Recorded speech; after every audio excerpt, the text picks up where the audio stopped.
one definition that we need if we're going to examine continuity is this idea of what's called a one-sided limit. And we actually talked about the idea that if we have a function and we're looking to evaluate its limit from both sides, well, then we have to look at the value of the limit both from the left and the right. So we have two different notations right here. One says the left-hand limit, and you'll see that right here we have sort of a special little change in the way that we're writing our limit. We say that a one-sided limit is the kind of value that approaches from the left-hand specifically side. So when we write it this way, what we're saying is that if we let x approach c, but this time from the left, we're going to write this using the notation that the limit as x approaches c from the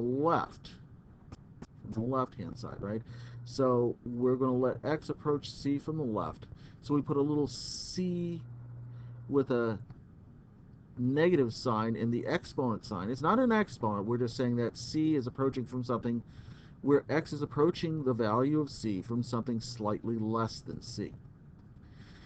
If we were to approach from the right, on the other hand, we've got a little bit of a different story, at least as far as this graph is concerned. But for our purposes, when we're evaluating a limit like this one, we use the notation c plus to indicate that we're approaching c from something slightly to the right of c. So if c was equal to 2, we'd be approaching from 2.01 or 2.001.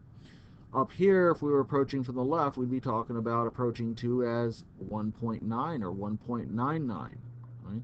So when we examine the continuity, we have to extend this idea of left and right behavior. So let's go back to our previous example. We asked the question, does the limit as x approaches 0 of g of x exist? And we see that we have two different behaviors. So what we're going to do is we're going to say, well, let's talk about the limit. I'll put it here. Let's talk about the limit as x approaches 0 from the left of g of x. Well, in that case, we're examining this part up here because all of the values that we put into the left of 0 are going to correspond to our limit as x approaches 0 from the left. In this case, we've got x squared plus 1, and we see that in this case it tends to the value of 0 squared plus 1, which is 1. But then we ask, well, what about the limit as x approaches 0 this time? I'll try and make it a better x. Let's let x approach 0 from the right. What could we ask there? Well, in this particular case, as we let x approach 0 from the right,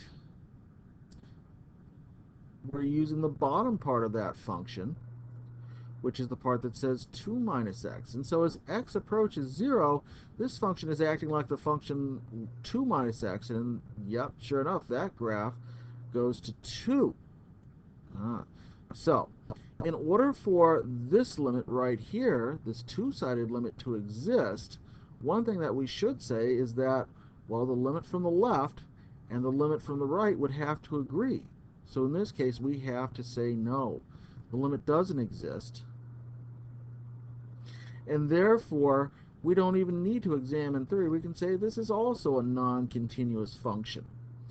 That is, it fails to meet condition 2.